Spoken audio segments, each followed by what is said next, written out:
Pa ove godine je Extreme u nešto malo drugačijem izdanju. Svi su navikli da imamo svoj štand i znamo da je mnogima bilo žao što ga nije bilo, ali mi smo ove godine odlučili da se malo više posvetimo Office 365, tako da smo bili u okviru Microsoft štanda i promovisali, pomagali ljudima da otvore demo, pokazivali koje su to nove funkcionalnosti. To je nešto za što mi smatramo da u mnogome može da pomogne malim i srednjim preduzećima što se tiče povećanja produktivnosti, a opet s druge strane prilagođeno cenovno njihovim mogućnostima. Tako da je to nešto što smo u toj ekspo zoni, odnosno izlagačkom delu predstavljali ove godine.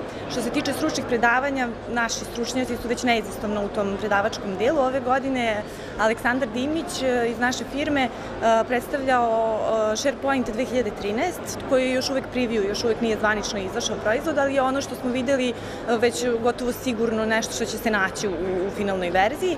Tu ima jako puno novina i tehničkih detalja o koje možete čuti od nas ukoliko želite, tako što ćete nam se javiti na office@extreme.rs.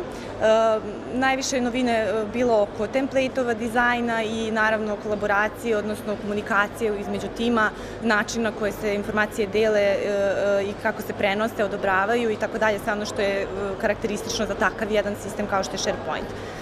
Drugo predavanje koje smo imali je praktično bila studija slučaja koje mi jako volimo jer je to dobar način da se pokaže na koji način nešto stvarno funkcioniše u praksi. Ovoga puta sa firmom Royal Vet koja je distributer visoko kvalitetne hrane za kućne ljubimce, praktično veleprodaja, smo pokazali kako je CRM, odnosno Microsoft Dynamics CRM, pomogao da se reše neki izazovi koje veleprodaja postavlja pred ljude.